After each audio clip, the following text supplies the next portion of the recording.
नमस्कार मित्रांनो, स्वागत आहे तुमचं आमच्या चॅनलमध्ये. मित्रांनो, आपल्या घरी नवीन बाळ आलं की आपण आनंदाने भरून जातो. त्याचबरोबर आपल्याला भरपूर सारी बिलही आपल्यासमोर दिसत असतात. अगदी काही वेळातच आपले एक्सपेन्स जे असतात ते वाढायला लागतात.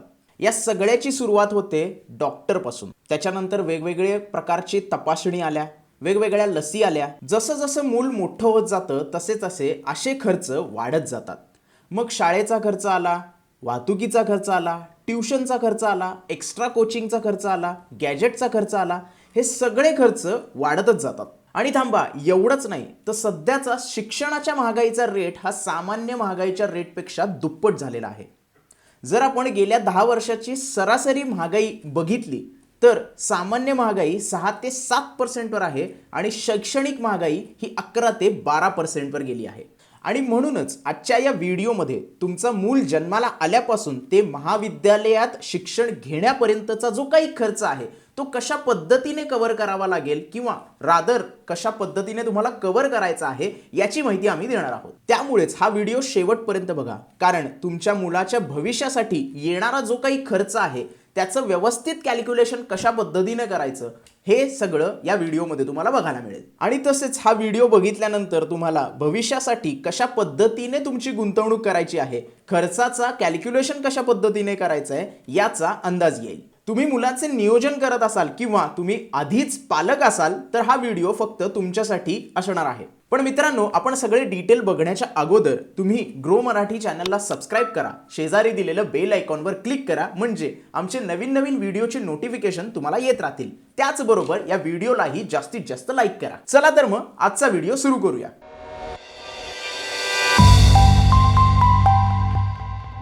Expenses in different stages. मित्रांनो, सगळ्यात पहिल्यांदा आपण आपल्या मुलाच्या वाढीच्या वेगवेगळ्या टप्प्यातल्या खर्चाबद्दल बोलूया. प्रत्येक स्टेप जी असते ती वेगवेगळा स्वतःचा खर्च घेऊन येते. इथे आपण एक रफ ब्रेकडाऊन करणार आहोत. एक गोष्ट तुम्ही लक्षात घेतली पाहिजे, प्रत्येक खर्च हा वेगवेगळ्या प्रकारात बदलत असतो. तुम्ही कुठे राहता, कुठल्या पद्धतीच्या शाळेत तुमच्या मुलाला घालता, तुमची एक्स्ट्रा क्युरिक्युलर ॲक्टिव्हिटीज काय आहेत, पर्सनल चॉईस काय आहेत, यावर सगळ्या गोष्टी डिपेंड असतात. मित्रांनो, मुलाची शाळा सुरू करण्याच्या अगोदरचे जे काही संगोपन आहे ते थोडेसे महाग ठरू शकते. आता इथे आपण एक एक्झाम्पल बघणार आहोत. लेखा आणि तिचा नवरा हे बेंगलोरमध्ये राहतात आणि त्यांच्या नवजात बालकासाठी ते दर महिना 15,000 रुपये खर्च करतात. आता इथे एक गोष्ट लक्षात घेतली पाहिजे, दिवसभरात बदलता येणारे कापडी डायपर वापरून तिने थोडीशी बचत केली, पण तरीही 8 महिन्यात तिनं डायपरवर 16,000 रुपये खर्च केले. याशिवाय त्यांनी तपासणी, औषधे आणि वेगवेगळ्या प्रकारच्या लसीकरणासाठी वर्षभरात 50 ते 55,000 रुपये खर्च केले. आता सगळ्यात महत्त्वाचं, जसं मी मगाशी सांगितलं की तुम्ही कुठे राहता आणि तुमच्या आवडीनिवडी कशा आहेत, कशा पद्धतीच्या तुम्ही डॉक्टरकडे जाता, या सगळ्यावर खर्च अवलंबून असतो. याशिवाय जर भावंडे असतील तर त्यांचे कपडे, खेळणी आपापसात वाटून घेऊ शकता. आता जेव्हा एखादे मूल 2 वर्षाचे होते तेव्हा प्री स्कूल बद्दल विचार करणं खूप जास्त गरजेचं आहे, ज्यामध्ये वर्षाला 50,000 ते 1,00,000 रुपये पर्यंतची फी तुम्हाला भरावी लागू शकते. एकंदरीत काय, 2022 मध्ये ET ऑनलाईननं एक सर्वे केला होता. त्या सर्वेनुसार 0 ते 3 वर्षाच्या मुलाच्या संगोपनासाठी 11,50,000 रुपये एवढा खर्च येऊ शकतो. आणि एवढंच नाही, जर हाय कॉस्ट लिव्हिंग असेल आणि अनएक्सपेक्टेड मेडिकल इमर्जन्सी आली तर हा खर्च वाढूही शकतो. School expense. आता आपण भारतातील शिक्षणाबद्दल बोलूया. जर तुम्ही प्रायव्हेट स्कूलमध्ये तुमच्या मुलाला ॲडमिशन घेण्याचा विचार करत असाल तर त्याचा खर्च खूप जास्त असू शकतो. हा शाळेचा जो खर्च आहे तो शैक्षणिक मंडळ आणि शाळा कुठली आहे याच्यावर अवलंबून असतो. आता आपण ढोबळमानाने बघितलं तर पूर्व प्राथमिक ते 12वी पर्यंतचा शाळेचा खर्च हा 20 ते 25 लाखापर्यंत येऊ शकतो. आणि या सगळ्यामध्ये वर्षाला होणारी 3% माफक फी वाढ ही कन्सिडर केलेली आहे. आणि त्याचा ब्रेकडाऊन जर बघितला तर अशा पद्धतीने येतो. प्री प्रायमरीसाठी 3.09 लाख रुपये, 1ली ते 8वी साठी साधारण 12 लाख रुपये, 9वी आणि 10वी साठी साधारण 4.5 लाख रुपये आणि 11वी आणि 12वी साठी साधारण 5.14 लाख रुपये. पण शाळांचा खर्च इथेच थांबत नाही. मुंबईमधील बालरोग तज्ज्ञांची फी जी आहे ती 500 ते 2,500 रुपयेपर्यंत असू शकते. आणि जर शहर बदललं तर त्या शहरातल्या वेगवेगळ्या आरोग्य सेवाही बदलत असतात आणि त्याचा खर्चही वेगवेगळा असू शकतो. आता इथे ट्रान्सपोर्टेशन म्हणजेच शाळेच्या बसची फी हा एक वेगळा घटक आहे. आणि ही जी शाळेच्या बसची फी आहे ती वेगवेगळ्या डिस्टन्सनुसार चेंज होत राहते.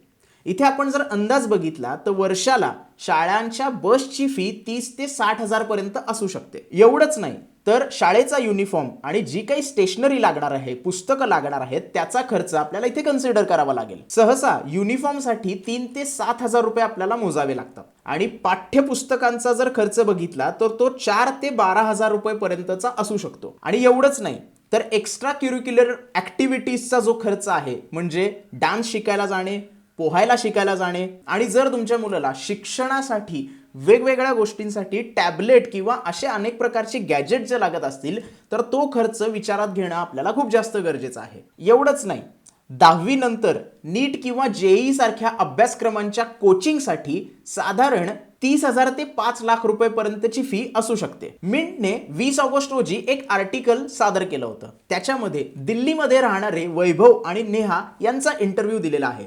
त्यामध्ये त्यांनी सांगितलं की त्यांच्या 6 वर्षाच्या मुलाचा शिक्षणाचा खर्च हा 1.56 लाख इतका आहे, ज्याच्यामध्ये कोचिंग, स्कूल बसची फी आणि युनिफॉर्म एवढ्याच गोष्टींचा समावेश आहे. आणि दिल्लीतल्या इतर शाळांचा जर विचार केला तर हा खर्च थोडासा खालच्या साईडला आहे असं आपण म्हणू शकतो. त्या इंटरव्ह्यूमध्ये त्या दोघांनी पुढे असं सांगितलं की त्यांनी त्यांच्या मुलाला डान्स क्लासेस आणि स्विमिंग क्लासेसलाही घातलेला आहे आणि त्याचा प्रतिवर्ष खर्च हा 38,400 रुपये इतका येतो. आणि जर त्याच्यामध्ये आपण वेकेशनचे समर कॅम्प ऍड केले तर त्याचा 5 ते 6,000 रुपये खर्च आपण ऍड करायला पाहिजे. तुम्हाला सगळ्यांना माहितीच आहे की हेल्थ केअर कुठेही चीप नाहीये. वर्षाला वैद्यकीय खर्च जर विचारात घेतला तर साधारण 24,000 रुपये इतका येतो. शिवाय त्यांच्या मुलाचे सामाजिक महत्त्व आणि कपड्यांवरचा खर्चही इथे कन्सिडर करायला हवा. तो जर विचारात घेतला तर वर्षाला साधारण 76,000 रुपये ते त्यासाठी खर्च करतात. एकूणच काय की वैभव आणि नेहा अगरवाल यांच्या 6 वर्षाच्या मुलाचा 1 वर्षाचा खर्च साधारण 3 लाख रुपये पर्यंत त्यांना द्यावा लागतो. यामध्ये शाळेची फी आपण ऍड केलेली नाहीये. तसेच मुलांचे संगोपन करण्यासाठी वेगवेगळ्या खर्चांचा समाविष्ट त्याच्यामध्ये आपल्याला करावा लागतो. मित्रांनो, मिस्टर आणि मिसेस अगरवाल यांनी आपल्या मुलाच्या खर्चाचा जो काही आराखडा आपल्याला सांगितला तो आपल्या समोर आपल्याला दिसत आहे. Higher studies. मित्रांनो, मुलं जशी जशी शाळेतून पदवीधर होतात किंवा उच्च शिक्षणासाठी जातात त्यावेळेला खर्च वाढत जातो. हा जो खर्च असतो हा ड्रॅमॅटिकली चेंज होतो आणि स्टेकही चेंज होत असतो. मित्रांनो, जर तुमच्या मुलाने इंजिनिअरिंग, मेडिकल, लॉ, अकाउंटन्सी यासारखे क्षेत्र जरी निवडले असले तरी प्रत्येकाच्या अभ्यासक्रमासाठी तुम्हाला साधारण 15 ते 50 लाखापर्यंतचा खर्च येऊ शकतो. आणि जर फक्त बॅचलर्स करून नाही तर तुमच्या मुलाला मास्टर्स करायचे असेल तर या खर्चामध्ये थोडीशी वाढ अजूनही होते. भारतामध्ये सध्याची मेडिकल कोर्सची जी काही फी आहे ती साधारण 50 लाख इतकी आहे आणि जर आपण 2030चा विचार केला तर ही फी साधारण 80 लाखापर्यंत जाऊ शकते. तसेच इंजिनिअरिंगच्या अभ्यासक्रमाची फी जर बघितली तर किमान 15 लाख रुपये आपल्याला खर्च येतो, परंतु 2030 पर्यंत हीच किंमत 37 लाख पर्यंत जाऊ शकते. एवढंच नाही तर सगळ्यात चांगल्या कॉलेजेसमध्ये ॲडमिशन घेणंही आजकाल स्वस्त राहिलेलं नाही. जर तुमच्या मुलाने ठरवलं की बीटेक करायचं आहे तेही IIT मध्ये तर त्याला साधारण 4 ते 20 लाखापर्यंतचा खर्च येऊ शकतो. जर तुमच्या मुलाला IIM मध्ये ॲडमिशन घ्यायचं असेल तर त्याचा खर्च साधारण 8 ते 23 लाखापर्यंत येऊ शकतो. आणि या सगळ्यामध्ये तुम्हाला एक्स्ट्रा कोचिंगसाठी, जीमॅटसाठी किंवा कॅटसाठी वेगळे पैसे भरावे लागतात. जर समजा तुमच्या मुलाचा इंटरेस्ट फायनान्स सेक्टरमध्ये असेल तर हा खर्च पटपट वाढू लागतो. जर समजा तुमच्या मुलाला CAP ची एक्झाम द्यायची आहे किंवा तो कोर्स करायचा आहे तर त्याची फी साधारण 3.6 लाख इतकी आहे. तसेच जर CMA हा प्रोग्राम तुमच्या मुलाला शिकायचा असेल तर त्याची फी 80,000 पासून 1.2 लाख एवढी असू शकते. या सर्वांमध्ये ट्रेनिंग आणि एज्युकेशन फी समाविष्ट असते. तुम्ही जर चार्टर्ड अकाउंटंट करणार असाल तर तुम्हाला फी थोडीशी स्वस्त वाटेल, कारण चार्टर्ड अकाउंटंट तुम्हाला बनायचं असेल तर 86,000 रुपये इतकी फी तुम्हाला देणं गरजेचं आहे. पण याच्यामध्ये जी काही ट्युशन फी आहे ती समाविष्ट नाहीये. जर समजा तुम्ही तुमच्या मुलाला इंटरनॅशनल स्टडीजसाठी पाठवणार असाल तर हा खर्च वाढू शकतो. का ते मी तुम्हाला सांगतो. शैक्षणिक महागाईचा जो दर आहे तो भारतापुरता मर्यादित नाही आहे, प्रत्येक देशामध्ये हा असतो. मित्रांनो, जर आपण अमेरिकेचं उदाहरण घेतलं तर 1963 सालापासून कॉलेज ट्युशन हे 747.8% वाढलेलं आहे. आता मला एक गोष्ट सांगा, तुम्ही तुमच्या मुलाला हार्वर्ड सारख्या एज्युकेशनमध्ये शिकण्यासाठी पाठवणार आहात का? मग तुम्हाला सतत वाढणाऱ्या बिलसाठी तयार राहायला पाहिजे. मित्रांनो, हार्वर्डची जर आपण अंडर ग्रॅज्युएटची टोटल कॉस्ट बघितली तर 2021-22 मध्ये ती $82,178 इतकी होती. ती वाढून 2022-23 मध्ये $84,413 इतकी झाली आहे. त्याचप्रमाणे MITचं वार्षिक विद्यार्थी बजेट हे 2021-22 मध्ये $77,020 वरून 2022-23 मध्ये $79,850 इतकं वाढलेलं आहे. आणि ही सगळी फी तुम्हाला डॉलरमध्ये पे करायची आहे. त्यामुळे डॉलरच्या तुलनेत रुपयाची किंमत वर गेली किंवा खाली गेली तर त्याप्रमाणे तुमचा खर्च तुम्हाला ॲडजस्ट करावा लागणार. मित्रांनो, मुलांचे संगोपन करताना तुम्हाला या सामान्य खर्चाचा अंदाज कायम ठेवावा लागतो. मित्रांनो, एक गोष्ट लक्षात ठेवा, तुमचा जो काही वास्तविक खर्च आहे तो पर्सनल प्रेफरन्स आणि विविध कारणामुळे वेगवेगळा असू शकतो. आणि जर तुम्हाला एकापेक्षा जास्त मुलं असतील, म्हणजेच 2 मुलं जर असतील, तर पुस्तकं, कपडे आणि वेगवेगळ्या गोष्टी तुम्ही शेअर करू शकता आणि तुमचा खर्च थोडासा कमी करू शकता.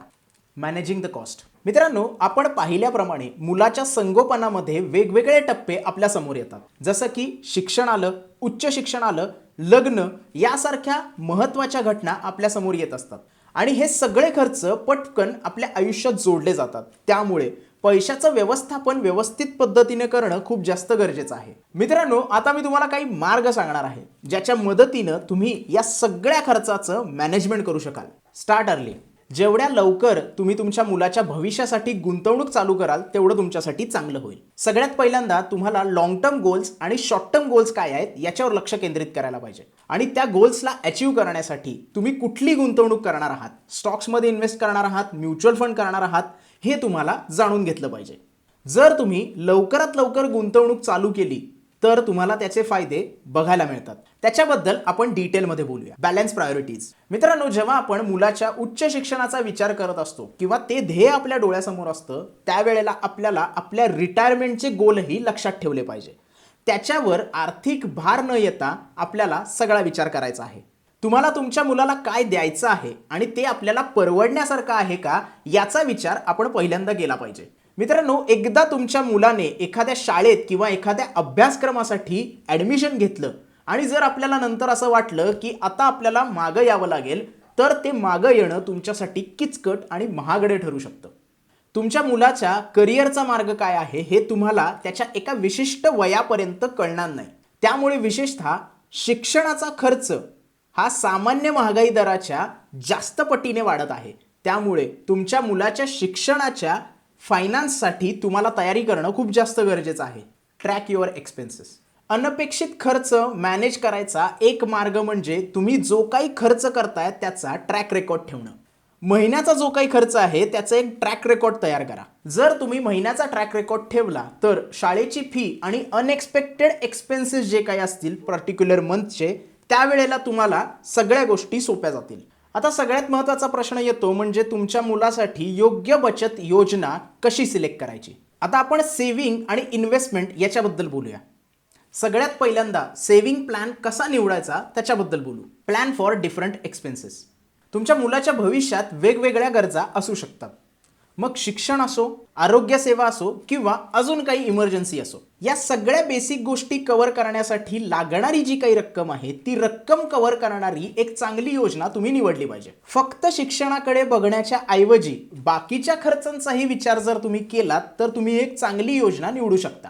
Factor in inflation. महागाईच्या दरात चढ उतार होतच असते, पण तरीही खर्च वाढत आहे हे लक्षात घेणं खूप जास्त गरजेचं आहे. तुमची योजना कुठलीही असो, एक्स्ट्रा हा जो काही महागाईच्यामुळे येणारा खर्च आहे, वाढणारा जो खर्च आहे त्याचा विचार तुम्ही केला पाहिजे, ज्याच्यामध्ये उच्च शिक्षण, आरोग्य सेवा आणि उच्च राहणीमानाचा खर्च समाविष्ट आहे. Assess your current income. मित्रांनो, तुमचं सध्याचं उत्पन्न आणि तुमच्या खर्च करण्याच्या सवयीचा चांगला आढावा घ्या. तुमच्या मुलाच्या भविष्यासाठी तुम्ही किती पैसे बाजूला काढून ठेवू शकता हे ठरवा. जर या गोष्टी तुम्ही केल्यात तर कुठली नेमकी योजना तुम्हाला घ्यायची आहे याचं चित्र तुमच्या समोर स्पष्ट होईल. Look for long term plans with low risk. मित्रांनो, जर तुम्ही लॉंग टर्म प्लॅनकडे गेलात तर आजकाल अनेक लॉंग टर्म प्लॅन असे आहेत जे ॲश्युअर्ड मॅच्युरिटी अमाऊंटसह येतात आणि हेच लॉंग टर्म प्लॅन मुलाच्या भविष्याचे नियोजन करण्यासाठी वरदान ठरू शकतात. प्रत्येक वेळी लो रिस्क असलेले प्लॅन निवडायचा प्रयत्न करा, जेणेकरून ज्या वेळेला तुम्हाला गरज असेल त्यावेळेला तुम्ही ते काढून घेऊ शकाल. चला तर मग तुमच्या मुलाचं भविष्य सुरक्षित करू शकेल असे इन्व्हेस्टमेंट ऑप्शन बघायची आता वेळ आलेली आहे. साधारणपणे सगळ्यात पहिल्यांदा मनात येणारी गुंतवणूक म्हणजे फिक्स डिपॉझिट आणि रिकरिंग डिपॉझिट. हे पर्टिक्युलर ऑप्शन जे आहेत ते सुरक्षित आणि लो रिस्कवाले ऑप्शन समजले जातात. त्यामुळेच जे पालक आपल्या मुलाच्या भविष्यामध्ये जी काही तरतूद करून ठेवायची आहे त्याच्यामध्ये हाय रिस्क जर घेणार नसतील तर त्यांच्यासाठी हे दोन पर्याय चांगल्या प्रकारे काम करू शकतात. परंतु इतरही काही इन्व्हेस्टमेंट ऑप्शन आहेत जे बॅलन्स रिस्कनं आपल्याला उच्च रिटर्न्स मिळवून देतात. जसं की सुकन्या समृद्धी योजना. ही बचत योजना भारतातील मुलींसाठी डिझाईन केलेली योजना आहे, जिथे मुलीच्या जन्मापासून मुलीच्या 10 वर्षापर्यंत तुम्ही ही योजना घेऊ शकता. या योजनेची व्हॅलिडिटी मुलीचं वय 21 किंवा तिचं लग्नाचं वय 18 असेपर्यंत आहे. या योजनेमध्ये प्रतिवर्षी तुम्हाला 8% एवढं व्याज मिळू शकतं आणि तुम्ही किमान 250 रुपयापासून या योजनेमध्ये इन्व्हेस्टमेंट करू शकता. मॅक्सिमम 1.5 लाखापर्यंत इन्व्हेस्टमेंट या योजनेमध्ये तुम्ही करू शकता. शिवाय या योजनेमध्ये तुम्ही हप्त्यानं किंवा एक रकमीही पैसे भरू शकता, ज्याच्यामध्ये तुम्हाला ATCच्या अंडर टॅक्स बेनिफिटही मिळेल. मुलगी 18 वर्षाची झाल्यानंतर तिच्या शिक्षणासाठी किंवा तिच्या लग्नासाठी तुम्ही 50% अमाऊंट काढून घेऊ शकता. 21 वर्षानंतर किंवा अकाउंट होल्डरच्या मृत्यूनंतर ते अकाउंट बंद केले जाऊ शकते. जर तुम्हाला सुकन्या समृद्धी योजनाबद्दल अजून काही डिटेल माहिती पाहिजे असेल तर यावर आम्ही ऑलरेडी एक व्हिडिओ बनवलेला आहे, ज्याची लिंक तुम्हाला डिस्क्रिप्शनमध्ये किंवा आय बटनवर मिळून जाईल. PPF हा एक सुरक्षित आणि टॅक्स इफिशियंट ऑप्शन आहे जो तुमच्या मुलाच्या भविष्यासाठी नियोजनात तुम्हाला मदत करू शकतो. PPFचे टेन्युअर 15 वर्षाचे आहे, जे तुम्ही नंतर 5 वर्षासाठी वाढवून घेऊ शकता. PPF जर तुम्ही काढलं तर तुमच्या मुलाच्या भविष्यासाठी आणि पुढच्या आयुष्यामध्ये ज्या काही महत्त्वाच्या घटना आहेत त्याच्यासाठी लागणारा जो पैसा आहे तो बचत करण्यात मदत करते. तुम्ही तुमच्या मुलाच्या नावाने PPF अकाउंट ओपन करू शकता. गुंतवणुकीची मर्यादा सुकन्या समृद्धी योजनेप्रमाणेच आहे. वर्षाला तुम्ही मिनिमम 250 ते मॅक्सिमम 1.5 लाखापर्यंत इन्व्हेस्टमेंट करू शकता. शिवाय ही जी काही इन्व्हेस्टमेंट आहे ती सेक्शन 80Cच्या अंडर तुम्हाला टॅक्स बेनिफिटही देऊन जाते. जुलै 2023 पर्यंतचा PPFचा जो काही व्याजदर आहे तो 7.1% इतका आहे आणि हा व्याजदर जो आहे तो कंपाऊंडेड कॅल्क्युलेट केला जातो वार्षिकरित्या. सगळ्यात महत्त्वाचं म्हणजे गव्हर्नमेंट बॅक ही योजना असल्यामुळे तुम्हाला तुमच्या रकमेची खात्री दिली जाते. सगळ्यात महत्त्वाची गोष्ट म्हणजे तुम्ही जी काही मुद्दल भरताय आणि त्यावर तुम्हाला जे काही व्याज मिळणार आहे त्या दोन्हीही गोष्टी करमुक्त असणार आहेत. शिवाय जर PPFचे अकाउंट असेल तर अदर लिक्विडिटी ऑप्शनही तुम्हाला मिळतात, जसं की PPF अकाउंटवर कर्ज तुम्हाला मिळू शकतं आणि जर तुम्हाला विशिष्ट वर्षानंतर जर ते पैसे काढायचे असतील तर तीही सुविधा तुमच्यासाठी अवेलेबल आहे. PPF ही एक चांगली गुंतवणूक आहे जिथे रिस्क खूप कमी आहे, ज्यामुळे तुमच्या मुलाच्या भविष्याच्या नियोजनासाठी तुम्हाला मदत होते. PPF या विषयावर एक डिटेल व्हिडिओ ऑलरेडी आम्ही बनवलेला आहे, त्याची लिंक तुम्हाला डिस्क्रिप्शनमध्ये मिळून जाईल. तो व्हिडिओ तुम्ही रेफर करू शकता. म्युच्युअल फंडचा ऑप्शन जर तुम्ही निवडत असाल तर तो तुमच्या मुलाच्या भविष्यासाठी एक डायनॅमिक निर्णय किंवा ऑप्शन ठरू शकतो. लॉंग टर्मचा विचार जर तुम्ही करत असाल तर म्युच्युअल फंडमध्ये तुम्ही इन्व्हेस्टमेंट करू शकता. जर आपण डेट प्रॉडक्टशी म्युच्युअल फंडचं कंपॅरिझन केलं, म्हणजे आपण PPF आणि सुकन्या समृद्धी योजना बघितली, तर त्याच्या तुलनेत म्युच्युअल फंड हे इक्विटी बेस्ड आहेत. त्यामुळे इन्फ्लेशन बीटिंग रिटर्न्स तुम्हाला मिळू शकतात. म्युच्युअल फंडमध्ये जर तुम्ही लार्ज कॅप फंड निवडले तर तुम्हाला ते थोडेशी कमी रिस्कमध्ये चांगले रिटर्न देण्याची ताकद ठेवतात. लार्ज कॅप फंड चांगल्या कंपन्यांमध्ये आपले पैसे इन्व्हेस्ट करतात, त्याच्यामुळे आपल्याला रिस्कही कमी असते आणि रिटर्नही स्थिर मिळू शकतात. मिड कॅप आणि मल्टी कॅप म्युच्युअल फंडमध्ये तुम्ही इन्व्हेस्टमेंट करू शकता. याच्यामध्ये तुम्हाला हायर रिटर्न मिळू शकतात, पण अस्थिरताही तेवढीच जास्त असते. तुमच्या मुलाच्या भविष्याच्या नियोजनाचा विचार करून तुम्ही वेगवेगळ्या म्युच्युअल फंडमध्ये इन्व्हेस्टमेंट करू शकता. जर तुम्हाला शिस्तबद्ध पद्धतीने इन्व्हेस्टमेंट करायचे असेल तर तुम्ही SIPचाही ऑप्शन निवडू शकता. जर तुम्ही SIP सुरू केली तर तुम्हाला एक डिसिप्लिननं पैसे ॲड करत जायचं आहे आणि कंपाऊंडिंग इफेक्ट तुम्हाला त्याच्यामध्ये बघायला मिळेल. एक गोष्ट तुम्ही लक्षात ठेवली पाहिजे, म्युच्युअल फंड हे जेवढे फ्लेक्सिबल आणि चांगले रिटर्न देणारे आपल्याला दिसत जरी असले तरी वेळोवेळी त्याचं आपल्याला नियोजन करता आलं पाहिजे आणि व्यवस्थितपणे त्याच्यावर लक्ष ठेवलं पाहिजे. आता आपण या सगळ्या गुंतवणुकीच्या मार्गांवर चर्चा केली. गुंतवणुकीचे मार्ग वेगवेगळे असू शकतात. अजूनही काही इन्व्हेस्टमेंटचे किंवा गुंतवणुकीचे मार्ग तुमच्या समोर येतील, पण तुम्ही तुमच्या मुलाच्या भविष्यासाठी कशा प्रकारचे नियोजन करायचे आहे, कशा प्रकारचं प्लॅनिंग करायचं आहे हे डिसाईड करणं तुमचं काम आहे. एक गोष्ट कायम लक्षात ठेवा, तुमच्या मुलाच्या भविष्यासाठी जी काही गुंतवणूक तुम्ही करणार आहात, जी काही सेव्हिंग तुम्ही करणार आहात, त्याचं टाईम होरायझन वेगळं असू शकतं, रिस्क ॲपेटाईट वेगळं असू शकतं. या सगळ्याचा विचार करून इन्व्हेस्टमेंट करणं खूप जास्त गरजेचं आहे. फॉर एक्झाम्पल, जर तुम्ही कन्झर्वेटिव्ह इन्व्हेस्टर असाल तर तुम्ही सुकन्या समृद्धी योजना आणि PPF सारखे लॉंग टर्म ऑप्शन्स निवडू शकता. जर तुम्ही थोडेसे ॲग्रेसिव्ह इन्व्हेस्टर असाल, मॉडरेट रिस्क तुम्हाला जर घ्यायची असेल तर तुम्ही म्युच्युअल फंडचा ऑप्शन निवडू शकता. सगळ्यात महत्त्वाचं काय आहे की तुमच्या मुलाचं वय आणि तुमचे गोल्स याचा समन्वय करून तुम्ही एक प्लॅन डिसाईड करणं खूप जास्त गरजेचं आहे आणि त्याप्रमाणे जर तुम्ही इन्व्हेस्टमेंट केली तर ती तुमच्या मुलाच्या भविष्यासाठी उत्कृष्ट इन्व्हेस्टमेंट ठरू शकते. मित्रांनो, आजचा व्हिडिओ इथेच संपतोय. आपल्या मुलाचे संगोपन करताना महागाई किती लवकर वाढते आहे हे लक्षात घेणं खूप जास्त गरजेचं आहे. सगळ्यात बेस्ट अप्रोच काय आहे की तुम्ही लवकरात लवकर इन्व्हेस्टमेंट सुरू करा आणि डिसिप्लिननं ती इन्व्हेस्टमेंट सुरू ठेवा. तुम्ही जी काही इन्व्हेस्टमेंट करत आहात त्याच्यामध्ये डायव्हर्सिफिकेशन असणं खूप जास्त गरजेचं आहे. वेगवेगळ्या परिस्थितीमध्ये तुमची इन्व्हेस्टमेंट कशी बदलती आहे याच्यावर लक्ष ठेवणंही खूप जास्त गरजेचं आहे. त्यानुसार जर तुम्ही एक गोल सेट करून व्यवस्थितपणे इन्व्हेस्टमेंट केली तर ती तुमच्या मुलाच्या भविष्यासाठी चांगली ठरू शकते. एक गोष्ट कायम लक्षात ठेवा, जेवढ्या लवकर तुमच्या मुलाच्या भविष्यासाठी तुम्ही इन्व्हेस्टमेंट सुरू कराल तेवढ्या लवकर तुम्ही तुमच्या मुलाच्या भविष्याचं घरटं आरामातपणे बांधू शकाल. आय होप की या व्हिडिओमुळे तुम्हाला तुमच्या मुलाचे भविष्य सिक्युअर करण्यासाठी चांगल्या गोष्टी कळाल्या असतील. जर हा व्हिडिओ तुम्हाला उपयुक्त वाटला असेल तर हा व्हिडिओ तुमच्या मित्रांमध्ये आणि तुमच्या कुटुंबियांमध्ये शेअर करा. या व्हिडिओला जास्तीत जास्त लाईक करा आणि ग्रो मराठी चॅनलला सबस्क्राईब करायला विसरू नका, कारण पर्सनल फायनान्स आणि इन्व्हेस्टमेंट रिलेटेड असेच व्हिडिओ आम्ही तुमच्यासमोर नेहमी आणत असतो. धन्यवाद.